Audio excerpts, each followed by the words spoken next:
et à tout le monde. Salut à tous, c'est temps pour virer regarder ces camels l'histoire.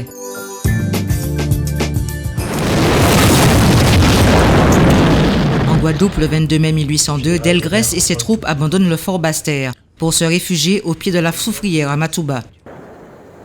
Le commandant Ignace, avec les soldats les plus valides, se portera sur Pointe-à-Pitre afin de diviser les forces d'invasion. Moi, je gagnerai l'habitation d'Anglemont. J'ai fait prévenir sans peur qui occupe la route du Matouba. En Martinique, entre Saint-Pierre et le Prêcheur, le 22 mai 1848, après l'arrestation de Romain, la tension monte. Le 22 mai, la nouvelle se propage. Les esclaves, trouvant le châtiment injuste, réclament devant la prison de Saint-Pierre la libération de Romain. Henri Guédon, vous êtes musicien, vous êtes compositeur, vous êtes martiniquais. Le 22 mai 1944, Henri Guédon voit le jour. Inspiré par l'art afro-amérindien, il est à l'origine du Cosmozouk et à la réalisation de l'Arbre de la Liberté à Schœlcher, place Arawak.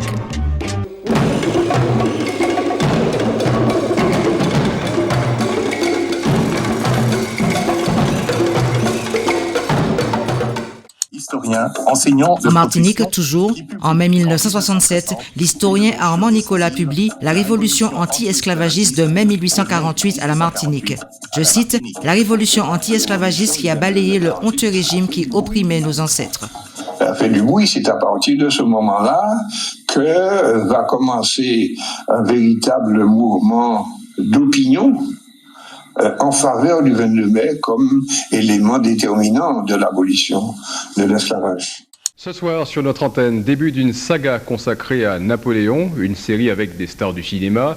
Côté audiovisuel, sur RFO, en mai 2001, débute une série télévisée faisant l'éloge de Napoléon Bonaparte. L'esclavagiste génocidaire est présenté héros de la nation. L'économiste historien Christian Jean-Joseph est au micro de Nathalie Josse. Ce qui veut dire qu'on retourne à une politique de subvention de la traite négrière. Et troisième point extrêmement important aussi, c'est désormais le gouvernement qui va faire toutes les lois, tous les règlements concernant les colonies françaises. Le 22 mai 2018, lors de l'émission Résonance présentée par Corinne Jean-Joseph, Maryse Duhamel, invitée du débat. Nous portons dans nos gènes, c'est inscrit dans nos gènes, ce qui n'était pas dans les gènes de l'Africain qui a été rasié et déporté. Il faut premièrement que le crime cesse, c'est-à-dire que ceux qui ont hérité, qui n'ont pas hérité de la responsabilité, mais qui ont hérité des richesses, s'ils ne veulent pas demander pardon, se repentir, ils n'ont rien fait, mais qu'ils restituent, premièrement. Et puis surtout, il faut que le crime cesse. C'est la